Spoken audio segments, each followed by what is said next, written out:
Now that we've discussed protected and targeted structure, the best thing to do, as always, is to just dive into some chart examples to get a good indication of how this works in the live charts. We'll start on a daily chart here on Euro Dollar.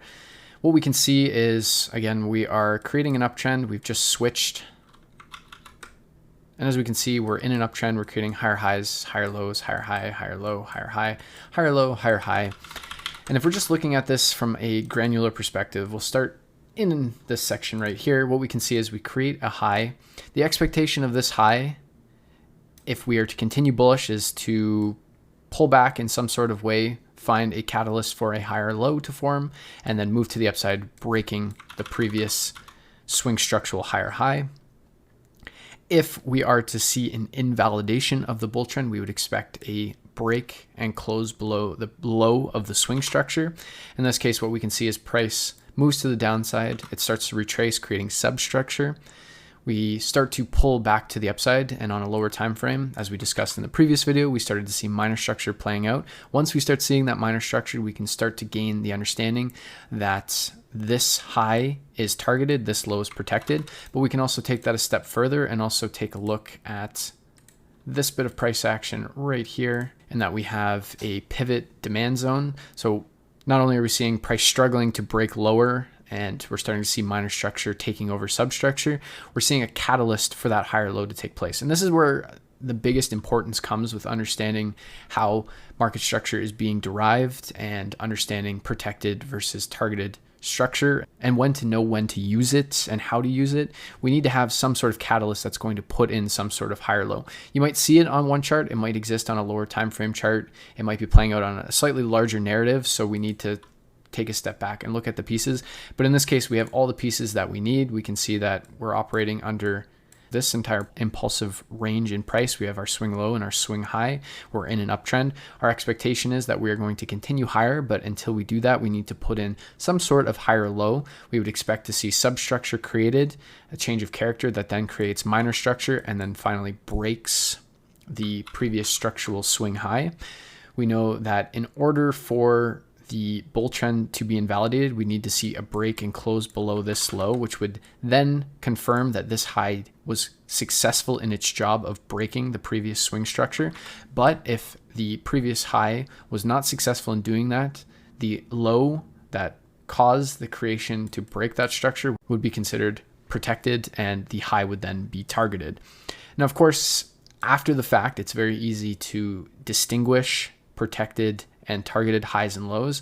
And this is where we use the three different types of structure to give us an edge on understanding when a higher low is to form, and when we can start understanding that a low might be becoming protected to target the previous swing structural high. But again, the importance comes into looking at that catalyst and combining all of those elements together. You can't use just one of the elements and hope that this is going to work. You need to combine all of the elements. You need to combine the overall trend that you're operating in, what swing structure is implying, what's happening within your substructure. You need to find that change of character. You need to see that minor structure being created. You need to have a catalyst for that higher low to take place, which is in the form of a supplier demand zone or a sweep of liquidity, or the combination of the two. And once you get that, you can start to create those decisions. So as we can see, again, just to reiterate, we have that substructure. We start to see that change of character. Of course, the change of character is more visible on a lower time frame. We have a demand zone, and we also do, and we'll touch on this in the next video, a sweep or run of liquidity. So what this is established is that we've tapped into a demand zone. We have started to change from substructure to minor structure, implying that price is willing to move to the upside. So based on that, we can understand that this high is more than likely going to be targeted and broken, especially under the confines that we are in an uptrend, and that we would be expecting a higher high to form after all of that has been said.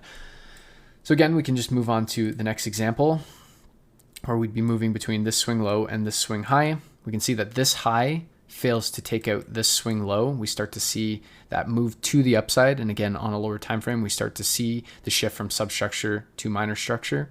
We have a catalyst, which we have a demand zone here via this inside bar, which gives us the indication that price has a reason to form a higher low at that particular point.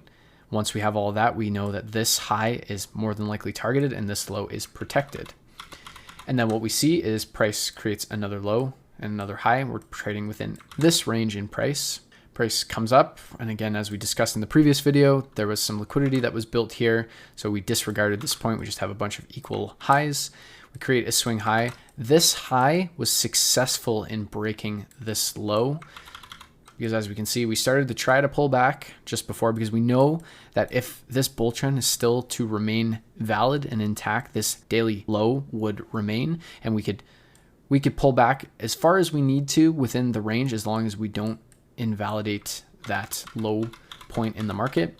But as we can see, we get to that point, we start to try to create minor structure, and what ends up happening is we just start to break to the downside. So in this case, based on daily price action, trying to understand or identify that this low would be targeted would be incredibly difficult, but this is where multi-time frame analysis starts to come into play. And what we'll do is we'll go down to the 4-hour chart, because this is where multi-time frame analysis becomes so integral and crucial to understand. So what we can do is just dig into this bit of 4-hour price action just to get a better understanding. So what we can see is we've broken this swing high. So this low was successful in taking out this high right here. So as a result, we expect that this low is protected. We start to create highs. Price is struggling to really break and close above this portion. And what we can see is that this high fails to take out this low, and this low is successful in breaking this high. And then what we can start to see, if we're just looking at substructure, because now if I just clear this up and we'll just draw some lines, is if we are still to remain bullish, we would be operating under this range.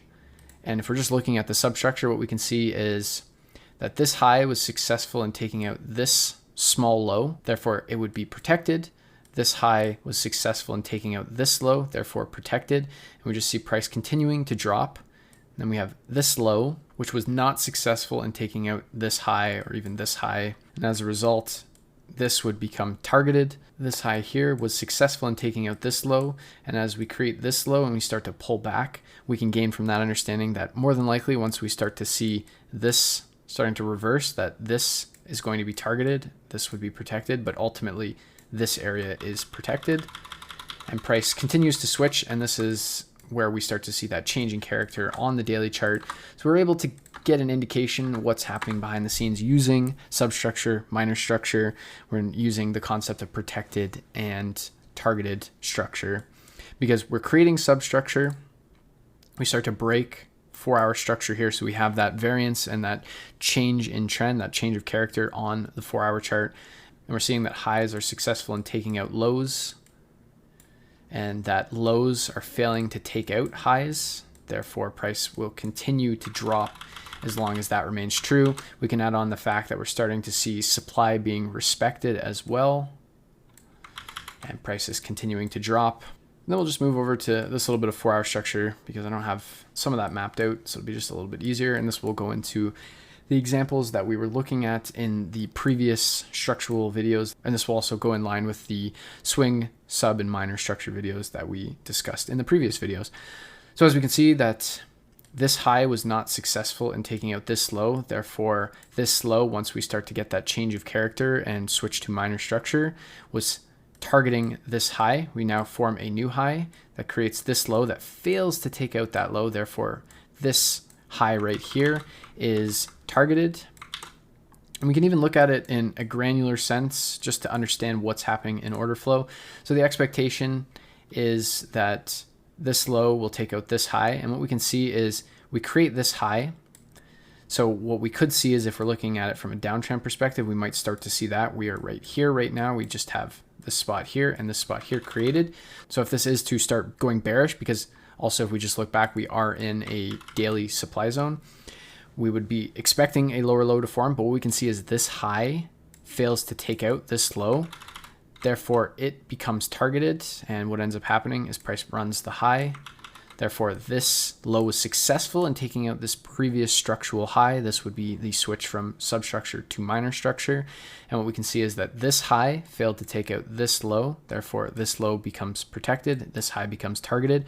All the while, and when we're looking at this in combination, what we can see from that perspective then is that this high the whole time was targeted, and these series of lows were protected. And we can see that process right here, that the lows were getting higher and that each of those lows were being protected. They were not being violated, and that showcases that there is buying interest happening at that price level. And what we can see is this does end up creating a demand zone. And what we can also see, if we just draw on a little bit more information, we can see that we have a demand zone, whether we use the inside bar or the entire wick. We have a new demand zone, which is this entire range essentially, or the pivot. But what we can see is fractally on a lower time frame, we can just use this wick right here, is we have another demand zone, and we have another demand zone right here. So what we're seeing as these lows become protected, we're seeing price creating demand zones and running away from them, tapping back into demand zones, running away from them, creating new demand zones. So as we're seeing the stacking of orders, we're seeing lows being protected to ultimately target all of the highs. And that's what the concept of these protected and targeted structures are really doing at the end of the day. They're stacking orders, and that's what's creating the protected lows in this case. A lot of orders and a lot of interest is taking place at this point. Therefore, these lows will be protected. Why? Because large money has entered this area, and that large money is not going to want to take a loss. Therefore, what's the next logical spot? It's going to be the previous structural high. And now we'll just continue moving on. We have this structural low, we have this structural high, but initially it was this high. So we can see that we had this swing in structure. We can see that this high failed to take out this low right here, or even this low specifically, from a just more granular approach. And what does that mean? That this high is more than likely going to be targeted. And what we can see is once price does move to the upside, we've protected this low. We just wick this previous collection of highs, and then we start to pull off. And what we can see very clearly is that this high fails to take out this low, and this low we do get a wick, but we don't actually get a break and close below. Therefore, based on that, and when we look at the lower time frame order flow and look at the change of character from substructure to minor structure, we would be able to start to understand that this high is then going to be targeted while this low is protected. And again, when I spoke about how we start to derive a proper pullback or higher low forming in an uptrend, we would expect to see a sweep of liquidity or a demand zone, or the combination of both. And in this instance, we have a higher low formed at a sweep of liquidity, and then price creates that targeted high, protected low, and then continues to run to the upside, creating a new higher high. So now we'll move on to this little bit of price action. We have this swing low and this swing high. But more specifically, when we are first developing the trend, and we discussed this in the previous video, we would have had this as a swing point as we started to see price moving to the downside and on the lower time frame creating substructure. When we use the concept of protected and targeted structure, what we can see is that once this high is created, the expectation that if this is going to be a protected high, it would need to take out this low. We're in an uptrend, so what we expect with highs is that once we complete some sort of higher low, that the highs would be targeted and the lows would be protected. And what we can see is that this high fails to take out this low. And what we can see is price action here consolidates, and on a lower time frame, what we would see is substructure changing to minor structure. And what that means is that this low is targeting this high, therefore this high is targeted. And when we factor that in, we create a actual swing point on the 4-hour chart. So the concept of protected and targeted structure can also help us understand these small pauses in the markets so that we can truly understand market structure on a higher time frame, just using basic understanding and basic concepts of this high failed to take out this low, therefore it's going to be targeted. And what ends up happening? We run the high, we create this swing structure. And then what we can see is that this high fails to take out this low. We start to switch from substructure to minor structure. We get that change of character. And what we can see is this low was successful in taking out this high. And what we can see is price then continues to the upside. That's where we get our true change of character. Yes, we do end up spiking below this protected low, but at the end of the day, this ends up just being a little bit of a liquidity grab and does not break and close below that structural point. So therefore it is still a valid point of structure like this. And then what we see is price then continues to run this targeted high, because again, when we're looking at this range in price and we were looking at it granularly, looking at it from this perspective, saying this low was successful in taking out this high, therefore it is protected and this would be targeted. But more specifically, we're looking at the 4-hour range. So we're looking at this going that price has not broken below here. We're struggling, and as a result, we're more than likely going to target the high, protect the low. And again, with the catalyst of a higher low, we need to be tapping into a demand zone or a sweep of liquidity or a combination of the two. And what we can see here is we do get a sweep of liquidity and then a continuation to the upside. We are in a larger demand zone as well on the daily chart, which also adds to that confluence as well. And finally, we'll look at this example. We can see that we have our swing low, we have our swing high. We're operating within this range in price. We can see that price then begins to pull back, creating substructure.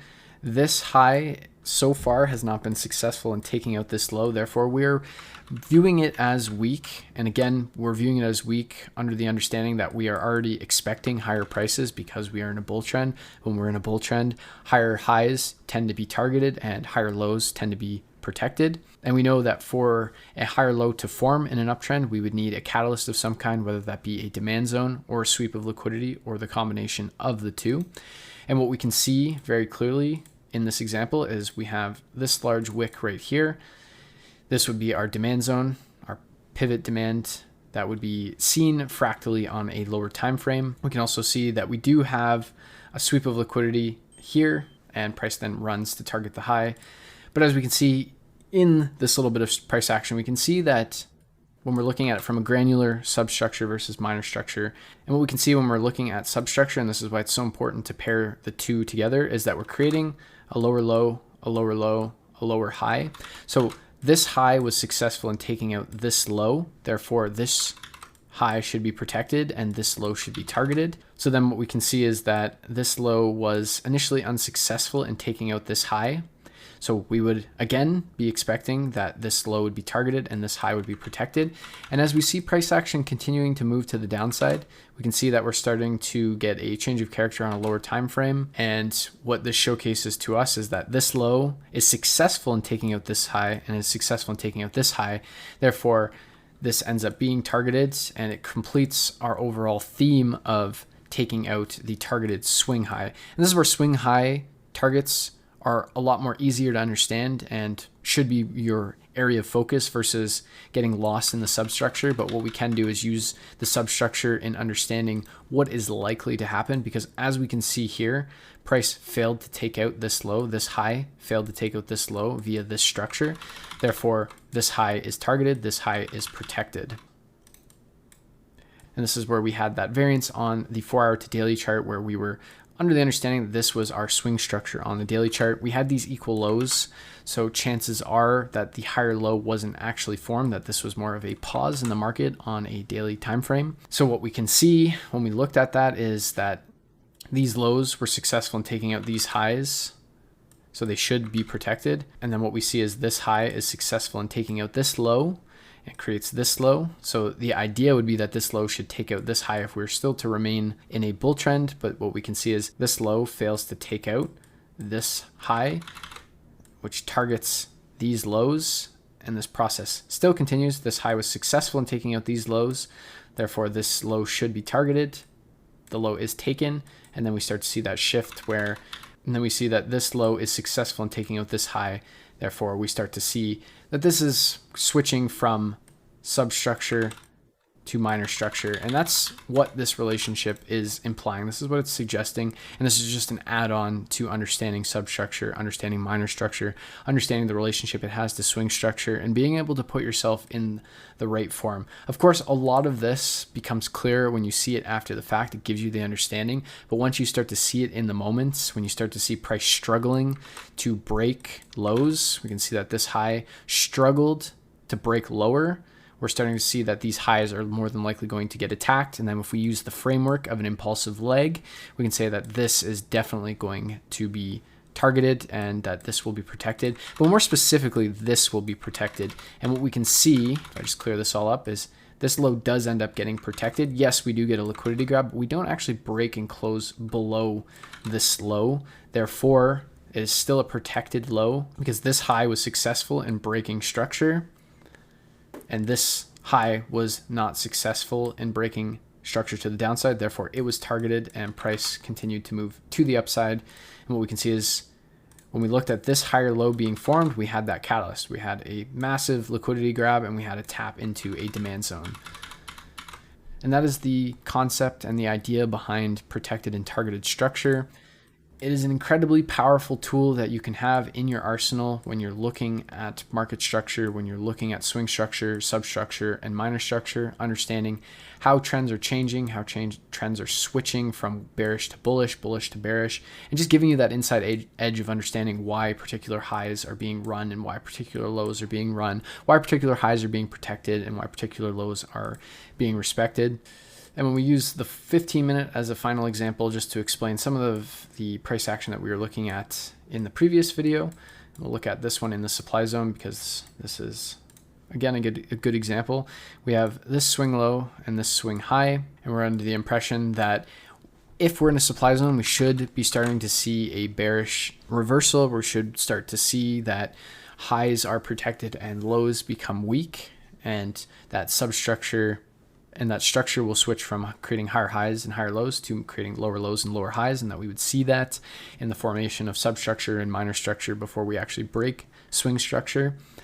And what we could see just when we glance in this section is that price is just consistently making higher highs and higher lows, higher lows, higher lows, higher lows. So it gives us the understanding that this supply zone is probably not going to hold, but if we just look at it again in a slightly different lens, this low was successful in taking out this high. And what we can see if we're just looking at the 15-minute structure, we created this low. So the expectation would be that this low should take out this high to remain protected and this to be targeted.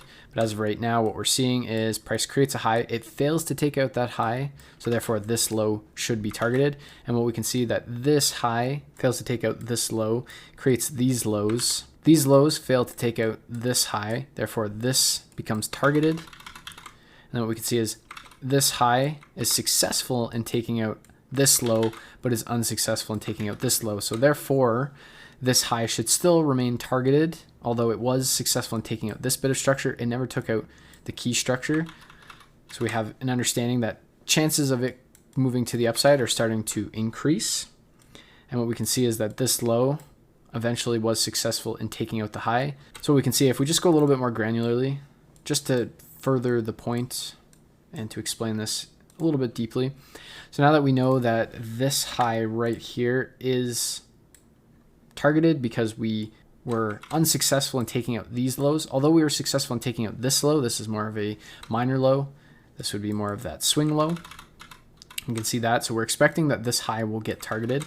Price creates this low, and we're expecting that because this high is targeted and this low is protected, that this low should do its job and take out this high. What we can see is we create this high and we can start to see price pulling back, which suggests that this low was unsuccessful in breaking this high. And then what we can see is we end up creating this low, which then suggests that this high was unsuccessful in breaking this low and this low. And we start to see that when price starts to reverse in the opposite direction. So once we start to see this candle, it starts to give us a good indication that this high is more than likely targeted and that these lows still remain protected. And then what we can see is we create this high, which fails to take out this high. So in theory, that means that this low should be targeted. As we can see, we create this pullback and then we start to get more bullish momentum in the market. So therefore, this high becomes targeted. We have the combination of these targeted points, and what ends up happening, we break that, we target those highs, and we create this high. And then in theory, if we are to continue the bull trend, this low should remain protected, but more specifically, these lows should remain protected. And what we see is price comes down but doesn't break and close below. We get another liquidity grab. Therefore, it hasn't actually broken the structure in a conventional sense. This high becomes targeted, and what do? We target that high. Then what we can see is we have this low. This high is successful in breaking that low. Therefore, this would be the next logical step that could be broken. But again, we haven't broken this more key swing structure that we're starting to play within. So once we create this low and we start to pull back, we can see that this high, although it was successful in breaking this low, it was not successful in breaking these lows, and more specifically these lows. So therefore, this high is more than likely going to be targeted. And we'll touch upon this more in liquidity, but the concept and the reason why this is happening is as price is moving down or up at various price levels here on Eurodollar. It's collecting orders, it's facilitating transactions, and as this is happening, we're getting enough transactions or orders to rebalance price. Once price is rebalanced, we start to see price then moving in different directions because the balance has changed once again. And that's the reason why price is moving the way it is, because of that balance of orders. And as a result, what we can see is now that we have an idea that this high is more than likely going to be targeted, we can see that price then runs, breaking that high. We create this high. This high fails to take out these lows. As we can see, price struggles and continues to move to the upside. We have a little bit of a consolidation. I'm sure if we looked on a 1 minute, more than likely a demand zone would exist there to give that catalyst as a higher low within this impulsive leg. And we end up breaking this swing structure. And all of this information that was giving us is that we struggled to really break below these lows. Therefore, it was giving us an indication that this high was going to be targeted. And we were able to use all of the little individual granular pieces to build that idea. We were looking at structure. We were looking at the substructure as it was created. We looked at price as it switched from substructure to minor structure. We've seen that change of character. And then we were using the concepts of targeted and protected structure to give an understanding of when a high or a low would be taken given this entire framework. Because again, when we zoom out just a little bit, we were in an uptrend. So we knew realistically that price should continue in an uptrend because the 4 hour and the 15 minute is trending to the upside. But in saying that, we are reacting off of a potential daily supply zone because the daily at this point is still bearish. But as a result, when we're looking at that order flow, price is failing to really break below swing structure here. Therefore, if this high is not successful in taking out these lows, this high is going to be targeted, and then we can use the substructure and minor structure to build that case, to build upon that idea that price is going to take out that bit of structure. So I hope that this was helpful in understanding the relationship between supply and demand, trends, market structure, the three different types of structure, and then how we can integrate the concept of protected and targeted structure to better understand order flow, to better understand what is happening behind the scenes. I highly encourage you to continue studying these concepts and integrating everything that we've learned thus far onto the charts and becoming incredibly familiar with how all the pieces come together, because now what we're going to be doing is moving on to liquidity concepts, and that's going to start to begin to explain a lot more of these concepts and why they're happening, the behind the scenes look of what's happening on a price chart, why price is moving from one area to the next. We're going to include all of that, and you're going to become even more understanding of what is happening, how we can start to be creating higher probability trade ideas using logic based on market structure, supply and demand, and liquidity.